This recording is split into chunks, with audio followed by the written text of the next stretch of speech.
Donald Trump is absolutely losing it as the entire stadium in Inglewood, Los Angeles erupted in a standing ovation for former President Obama. Donald Trump has completely lost the culture. Everybody's supporting former President Obama. This is what Donald Trump dreams of. Obama got the standing ovation. Donald, do you think you are going to distract from the Epstein files and the fact that you appear over 38,000 times by posting photographs of former President Obama and Michelle Obama's faces on apes? And you thought we would be, just distracted by that? The Obamas are unfazed. They've called you a clown. They're getting a standing ovation at the NBA All-Star game. Just watch them on the Jumbotron here. And here they are getting a standing ovation. Here, play this clip.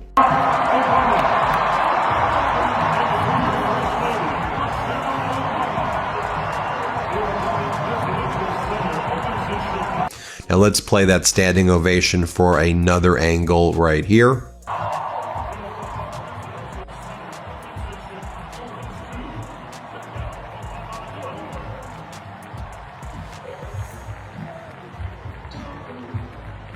Yeah, and this is what former President Obama posted for Valentine's Day. Celebrated Valentine's Day with my forever dance partner.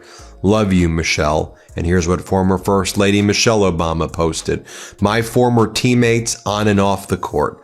Let's see, what did Donald Trump post on Valentine's Day? Oh, he posted this attack on Bill Maher. It looks like a lunatic wrote it. I want to read it. He's like, Bill Maher came to me and said that he was going to like me, and he looked really nervous. But then Bill Maher ended up trashing me on TV. And then I said, dude, shut up. And then Donald Trump's like, and I said to Canada, you're going to lose ice hockey because China's going to steal your ice hockey. And I was clearly joking about it. Donald, just get a life, man. You're weird, you're deranged, you're unhinged, you're a racist, you're a felon, you're a sexual abuser, you're a fraud, you are a phony. And even MAGA sees right now that you're covering up a child sex trafficking ring. Your name appears more in the Epstein files than the name Harry in Harry Potter, more than Jesus or God appears in the frickin' Bible. What else are we learning as well? Oh, more references to Donald Trump are being uncovered in the Epstein files. Like, how about this email? Have you seen this one? Sent June 8th, 2018. This is from Jeffrey Epstein to a guy named Andres Serrano, an artist. Here's what Epstein writes. One Madonna on the way. Instead of torture photo, maybe portrait of me instead.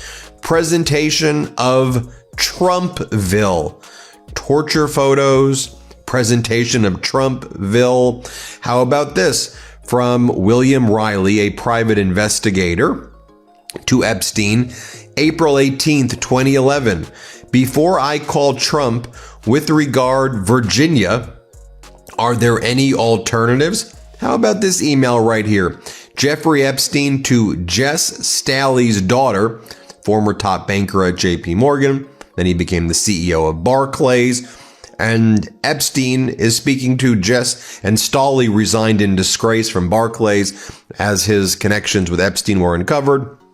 And then this is Epstein writing to Jess Staley's daughter. Could you ask